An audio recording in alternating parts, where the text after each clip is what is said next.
नमस्कार, अपना उत्तराखंड में आप सभी का स्वागत है। मैं हूं नीलू। करते हैं खबरों की शुरुआत। तो तीरथ सरकार ने एक और पूर्ववर्ती सरकार के फैसले को पलट दिया है। अब उपनल कर्मचारियों की नौकरी नहीं जाएगी। सैनिक कल्याण मंत्री गणेश जोशी ने आदेश दिए हैं। तीरथ सरकार के फैसले से 2 लाख से ज्यादा कर्मचारियों को राहत मिली है। वहीं मंत्री के आदेश के बाद उपनल ने सेवा खत्म करने के आदेश को वापस ले लिया है।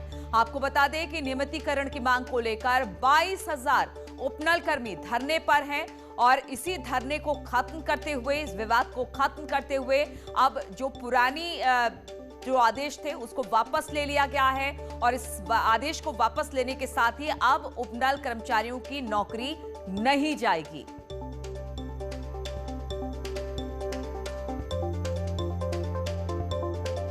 पूर्व में उपनल के एमडी द्वारा एक आदेश निकाला गया था कि जो कर्मचारी 5 दिन से ज़्यादा हड़ताल पर हैं उनको जो है निकाल दिया जाएगा। मैंने कल एमडी को बुलाया अपने पास, मैंने अपर सचिव को बुलाया, मैंने उपनल के अधिकारी को बुलाया, हमारे विधायक उमेश शर्मा जी उनको लेकर आए थे और मैंने एमडी से कहा कि तत्काल आधे घंटे के अंदर मुझे ये ऑर्डर वापस चाहिए और आधे घंटे के अंदर मुझे उसकी कॉपी मिल गई है। किसी भी कर्मचारी को जो स्ट्राइक पे है निकाला नहीं जाएगा। और उत्तराखंड में 2017 में बनी बीजेपी सरकार का आज 4 साल का कार्यकाल पूरा हो चुका है। 18 मार्च 2017 को त्रिवेंद्र रावत ने मुख्यमंत्री पद की शपथ ली थी और 10 मार्च 2021 को तीरथ रावत मुख्यमंत्री बने। बीते 4 साल में बीजेपी सरकार के कुछ फैसलों की जहां पर तारीफ हुई, वहीं कुछ फैसलों को लेकर किरकिरी भी झेलनी पड़ी। 4 बड़े फैसलों की अगर बात करें तो गैर सैनिकों ग्रीष्मकालीन राजधानी बनाना, अटल आयुष्मान योजना की शुरुआत, महिलाओं को खातेदारी में साझेदार बनाना और डोबरा चांठी पुल का कंस्ट्रक्शन वो काम कर रहे हैं जिनकी जनता ने तारीफ की है। वहीं गैर सैनिक को मंडल घोषित करने, गैर सैनिक में महिलाओं पर लाठीचार्ज, देवस्थानम बोर्ड कुंभ की समय अवधि कम करने को लेकर आलोचना भी सरकार को सहनी पड़ी।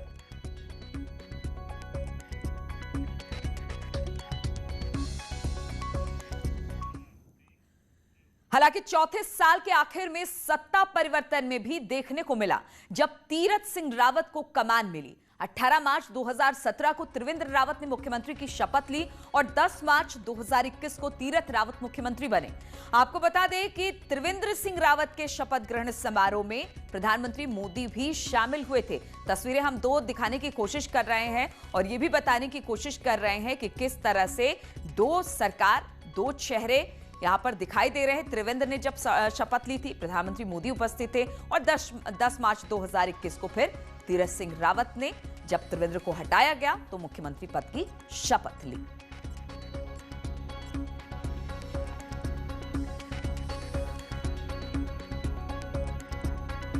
और इसी पर बातचीत करने के लिए देहरादून से दीपांकर भट्ट इस वक्त हमारे साथ जुड़ गए हैं।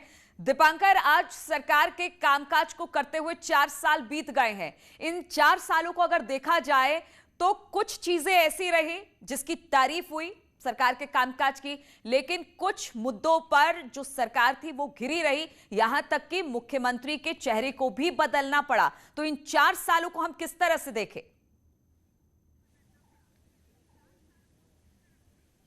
बिल्कुल, इस 4 साल का अगर आकलन किया जाए, 18 मार्च 2017 को जब प्रधानमंत्री नरेंद्र मोदी यहां पर आए थे और शपथ ग्रहण हुआ, त्रिवेंद्र सिंह रावत ने मुख्यमंत्री पद की शपथ ली थी और तब से लेकर अगर 4 साल का इवोल्यूशन किया जाए तो इस इवोल्यूशन में आप ये देखेंगे कि जो 4th फ्लोर था सेक्रेटरीट का, वो पिछली सरकारों में इस बात के लिए बदनाम था कि वहां पर एजेंट पहुंचते हैं, दलाल पहुंचते हैं, माफियागिरी हावी रहती है। वो कम से कम त्रिवेंद्र रावत गवर्नमेंट में देखने को नहीं मिला। दूसरी बात यह कि त्रिवेंद्र रावत ने जो घोषणाएं की वो घोषणाएं तय वक्त पर कंप्लीट हुई, ये बात जनता ने भी मानी, सरकार ने भी मानी। तीसरी बात यह कि अटल आयुष्मान योजना जैसी जो स्कीम थी जिसमें 5 लाख का इलाज एक परिवार को साल भर में मुफ्त मिला, वो स्कीम थी। इसके अलावा गैर सैनिक को राजधानी बनाना, किसी भी मुख्यमंत्री ने इतना बड़ा फैसला कभी नहीं लिया, जबकि त्रिवेंद्र रावत ने यह फैसला बिना किसी को बताए और सीधे सदन में इस बात का अनाउंसमेंट किया था 4 मार्च 2020 को कि मैं गैर सैनिक को ग्रीष्मकालीन राजधानी घोषित करता हूं। यानी अगर ओवरऑल इवैल्यूएशन देखा जाए तो त्रिवेंद्र रावत की कोशिश यह थी कि कहीं ना कहीं जनता से जुड़े मुद्दे उनको टच किया जाए। लेकिन हां, यह बात भी सही है कि गैर सैनिक में जिस तरीके से उसको मंडल बनाया गया, इसके अलावा जिस तरह वहां पर लाठीचार्ज की बातें आई, देवस्थानम बोर्ड का एक फैसला रहा जिसको लेकर सुब्रमण्यम स्वामी जो बीजेपी के ही नेता थे वो सुप्रीम कोर्ट चले गए। यानी त्रिवेंद्र रावत के कुछ फैसलों की जहां पर थोड़ी आलोचना भी रही, वहीं त्रिवेंद्र रावत के कुछ फैसलों को सराहा भी गया। लेकिन अब जब आज का 18 मार्च है माफ कीजिए, और यहां से 1 साल का वक्त है अब तीरथ रावत सरकार के पास, इस सरकार को यहां पर अब यह देखना होगा कि जनता के साथ किस तरीके से वो कनेक्शन बनाकर चलती है। जो बात अपने प्रधानमंत्री नरेंद्र मोदी की कही, वो 18 मार्च 2017 को भी आए थे और अभी भी तीरथ सिंह रावत का यही कहना है कि प्रधानमंत्री नरेंद्र मोदी उनके साथ है, उनकी छवि यहां पर कहीं ना कहीं रहेगी, चाहे उनके मंत्री हो, विधायक हो, सभी लोगों का यह कहना है कि नरेंद्र मोदी का नाम उनके लिए बेहद जरूरी है। तो नरेंद्र मोदी के नाम के साथ अब यहां से 1 साल सरकार आगे बढ़ेगी और सरकार को यही लगता है, बीजेपी संगठन और सरकार को, कि 2022 का जो चुनाव होगा उसमें प्रधानमंत्री नरेंद्र मोदी के नाम बिल्कुल दीपांकर, कहा जा सकता है सरकार का जो 4 साल का कार्यकाल अब तक रहा वो मिला जुला रहा। कुछ फैसले बहुत सही रहे जो उत्तराखंड के लोगों के लिहाज से बेहद अहम रहे, कुछ फैसले ऐसे रहे जिसको लेकर मुख्यमंत्री का चेहरा बदलना पड़ा, लेकिन अब उस पर काम चल रहा है और काम करने की कोशिश ताकि किसी को परेशानी ना हो उनके कामकाज यानी सरकार के कामकाज और इन 4 सालों के कामकाज को लेकर। बहुत बहुत शुक्रिया आपका हमारे साथ जुड़ने के लिए। और अब बात आज होने वाली कैबिनेट बैठक की भी कर लेते हैं। तो आज तीरथ सिंह रावत सरकार में मंत्रियों को विभाग मिलने के बाद पहली कैबिनेट की बैठक होनी है। सचिवालय में शाम करीब 5:30 बजे बैठक होगी। देवस्थानम बोर्ड, गैरसैंण कमिश्नरी, उपनल कर्मियों के मामले को लेकर चर्चा हो सकती है। हम आपको बता दें कि तीरथ सरकार में 11 मंत्री शामिल हैं और आज ये बैठक कैबिनेट की जो पहली बैठक है वो बेहद अहम मानी जा रही है।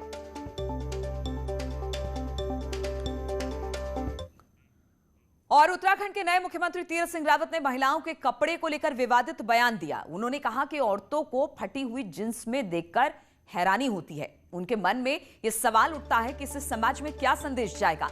रावत के इस बयान पर शिवसेना सांसद प्रियंका चतुर्वेदी बेहद नाराज दिखाई दी।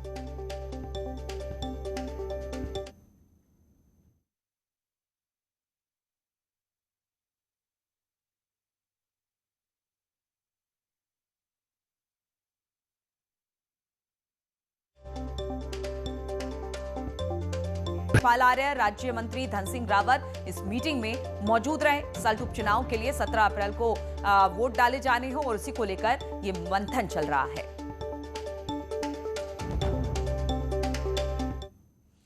और पौड़ी के पास प्रेमनगर और गडोली के बीच हाईवे पर इन दिनों गुलदार का खौफ है। अब तक गुलदार 2 लोगों को घायल कर चुका है। 1 महीने बाद भी वन विभाग ने इलाके में कोई पिंजरा नहीं लगाया, जिससे स्थानीय लोगों में गुस्सा है। हालांकि डीएम ने इस मामले को गंभीर माना और जल्द कार्रवाई की बात कही है। आने जाने में डर लगता है, हो सकता है बाहर भी नहीं निकल रहे हम लोग, कम जा रहे हैं लोग भी। मेरे को घायल गया जी, एकदम से आके अटैक कर दिया, एकदम से नाखून नुकून आ रहे, पूरा घायल गया पूरा पैर। इसमें वन विभाग के अधिकारी से मैंने जानकारी लिया है, उसको एक बार जांच कर ली जाएगी कि क्या उसमें कोई समस्या तो नहीं है, क्या मेडिकली वो शिकार करने में संभव नहीं है, इसलिए शायद शहरी क्षेत्र में आ रहा है या रिहायशी इलाकों में आ रहा है। और ऐसी संभावना है तो वहाँ पिंजरा लगाना आवश्यक रहेगा और उसको सुनिश्चित किया जाएगा। और टेहरी झील में पर्यटन को बढ़ावा देने के लिए टाडा द्वारा क्रूज, पैरासेलिंग, शिकारा, स्कूबा के लिए लाइसेंस प्रक्रिया शुरू हो गई है। लेकिन स्थानीय बेरोजगार युवाओं ने इस प्रक्रिया पर सवाल उठाते हुए टाडा पर बाहरी लोगों को लाभ पहुंचाने का आरोप लगाया है। युवाओं का कहना है कि टाडा द्वारा वाटर एक्टिविटी से रिलेटेड लाइसेंस के लिए जो नियम और शर्तें रखी गई हैं उसे स्थानीय बेरोजगार युवा पूरी नहीं कर सकते। वहीं टाडा के अधिकारियों का कहना है कि नियमों के अनुसार ही पुरानी तरीके से लाइसेंस प्रक्रिया के लिए नियम और शर्तें लागू की गई हैं। जो यहाँ का स्थानीय जो बेरोजगार युवक है, जो पहाड़ का एक बेरोजगार युवक है, उसके पास 70-80 लाख रुपए की हैसियत नहीं हो सकती। और ये सीधा सीधा दिख रहा है कि कहीं ना कहीं सरकार हो चाहे यहाँ पे जिला प्रशासन हो कि ये सीधे सीधे किसी बाहर वाले व्यक्ति को इसका फायदा पहुँचाना चाह रहे हैं। जो गैजेट हमारा था उसमें पहले से ये चीज़ है कि जो एक्टिविटी वो करेंगे तो जो सामान क्रय किया जाएगा उसकी 100% ही हैसियत रखी जाएगी। तो वो गैजेट के अकॉर्डिंग ये हुआ है। पहले भी जो हमारी बोट्स अभी वहाँ पर और जेटीज, ये जेट स्कीज जो वहाँ पर हैं, उनमें भी 100% ही हैसियत रखी गई है। और डेरी में स्वास्थ्य विभाग द्वारा कोविड वैक्सीनेशन को बढ़ाने और 60 साल की उम्र के ऊपर के बुजुर्गों के लिए वैक्सीनेशन के लिए एम्बुलेंस की सुविधा की गई। विभाग द्वारा दूर दराज क्षेत्रों में 60 साल की उम्र के ऊपर के ऐसे बुजुर्ग जो वैक्सीनेशन सेंटर तक नहीं पहुंच सकते, उनके लिए घर से एम्बुलेंस द्वारा वैक्सीनेशन सेंटर ले जाने और फिर छोड़ने की व्यवस्था की गई। इसके लिए विभागीय कर्मचारियों द्वारा ऐसे बुजुर्ग लोगों की लिस्ट तैयार की जा रही है और वैक्सीनेशन के लिए उन्हें एम्बुलेंस उपलब्ध कराई जा रही है। आप लोग सारे मेडिकल वाले ही हैं, तो उम्मीद है कि दिक्कत नहीं होनी चाहिए। और टनकपुर पूर्णागिरी जन शताब्दी के साथ आज एक अजीब सा हादसा हुआ। ये ट्रेन पटरी पर बैक होकर दौड़ने लगी। ट्रेन पटरी पर करीब 20 किलोमीटर बैक होकर चलती रही। बाद में नंदना पुल पर ट्रेन को रोका गया। ट्रेन की 10 बोगियों में करीब 26 सवारी सवार थे। रेलवे ने यात्रियों को रोडवेज बस से बाद में अपने अपने घरों को भेजा। रेलवे ने टनकपुर रेलवे स्टेशन से कुछ दूरी पर जानवर टकराने की बात कही, जिसकी वजह से ट्रेन में ब्रेक प्रेशर नहीं बन सका। वहीं लोको पायलट को इस पूरे मामले को लेकर सस्पेंड कर दिया गया है।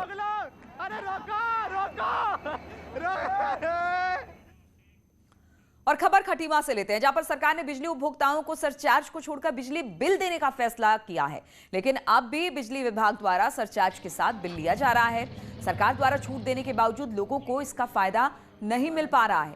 हालांकि बिजली विभाग के कर्मचारियों का कहना है कि बिना सरचार्ज के ही बिजली बिल वसूला जा रहा है। जो कंज्यूमर्स हैं बिजली विभाग के, उनको एक छूट दी गई है जिसमें सर्ज माफी योजना है। उसमें क्या है कि आपके जितना भी बिल है उसमें जितना भी सरचार्ज आपका है वो सारा माफ है। केवल आपका प्रिंसिपल अमाउंट जमा करना पड़ेगा एक मुश्त। और ये योजना करीब 18 मई तक है। सरकार की तरफ से छूट का प्रावधान है, लेकिन अभी विद्युत विभाग द्वारा बिल 24,000 आने पर वो पूरे 24,000 रुपये हमसे ले गए।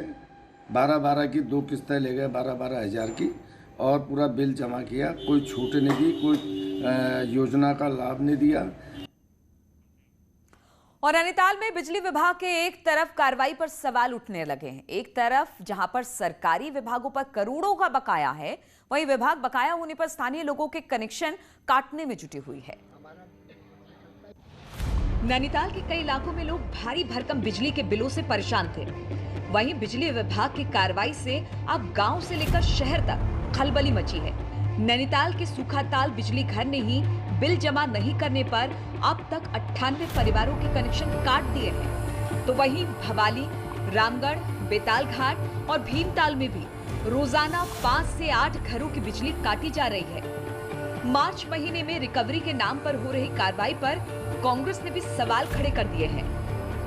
लोगों की नौकरियां चली गई, रोजगार चला गया, आज घर चलाना मुश्किल हो रहा है। उन्होंने 40-20 हजार, 15-15 हजार उनको बिल थमा दिए। तानाशाही पे उतर आई है सरकार।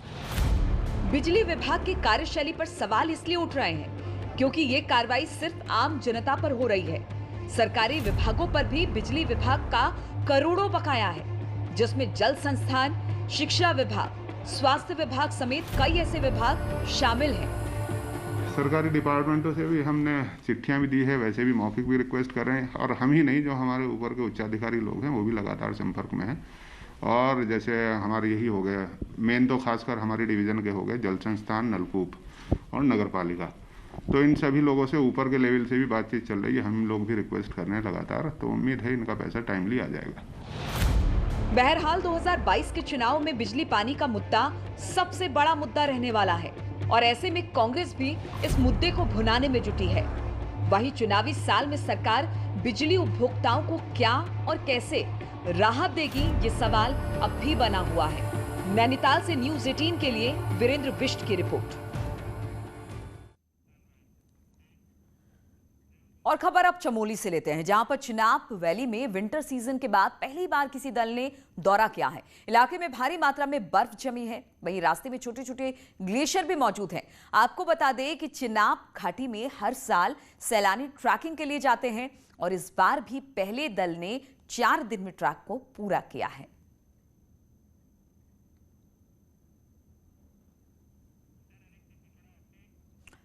और उत्तराखंड सरकार में दोबारा शिक्षा मंत्री की जिम्मेदारी मिलने के बाद शिक्षा मंत्री अरविंद पांडे टीचर्स के एक सम्मान कार्यक्रम में पहुंचे।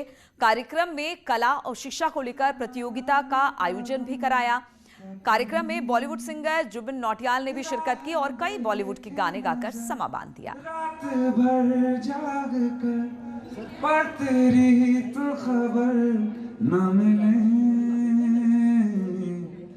बहुत आई गई यादें मगर इस बार तुम ही आना, इरादे फिर